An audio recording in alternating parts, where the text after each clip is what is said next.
रोहन एक प्रसिद्ध न्यूरोसर्जन थे जो दिल्ली के एक बड़े अस्पताल में काम करते थे। वह विज्ञान और तर्क में विश्वास रखते थे और किसी भी चमत्कार को मात्र संयोग मानते थे। उनका मानना था कि अगर कुछ संभव है तो वह सिर्फ चिकित्सा और विज्ञान के माध्यम से ही हो सकता है। एक दिन उनके पास एक 10 साल की बच्ची सिया को लाया गया जिसे ब्रेन ट्यूमर था। डॉक्टरों ने कह दिया था कि उसकी हालत बहुत नाजुक है और ऑपरेशन भी जोखिम भरा होगा, लेकिन सिया की माँ बहुत ही श्रद्धालु महिला थी और उन्होंने साईं पर पूरी आस्था रखी। उन्होंने रोहन से कहा, डॉक्टर साहब, साईं की कृपा से मेरी बेटी जरूर ठीक होगी, बस आप पूरी कोशिश करें। रोहन ने ऑपरेशन की तैयारी शुरू कर दी, लेकिन समस्या यह थी कि ट्यूमर बेहद जटिल स्थिति में था और कोई भी गलती बच्ची की जान ले सकती थी। ऑपरेशन शुरू होते ही मशीनों ने अचानक काम करना बंद कर दिया। यह देखकर डॉक्टर घबरा गए। ऑपरेशन थिएटर में हलचल मच गई।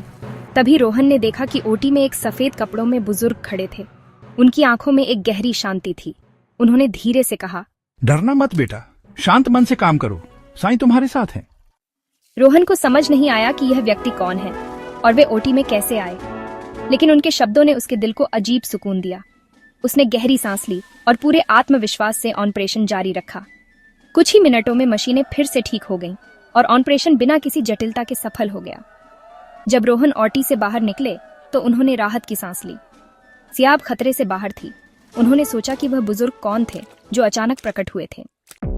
अगले दिन जब सिया की माँ उससे मिलने आई तो उन्होंने रोहन को एक साईं की तस्वीर दी और कहा, डॉक्टर साहब, साईं ने आपको आशीर्वाद दिया, तभी मेरी बेटी बच गई।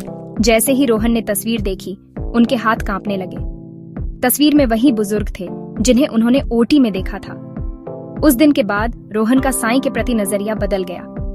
उन्होंने समझ लिया कि विज्ञान और आस्था एक साथ चल सकते हैं। जब इंसान सच्चे मन से मेहनत करता है और साईं की कृपा होती है तो चमत्कार भी सच हो जाते हैं।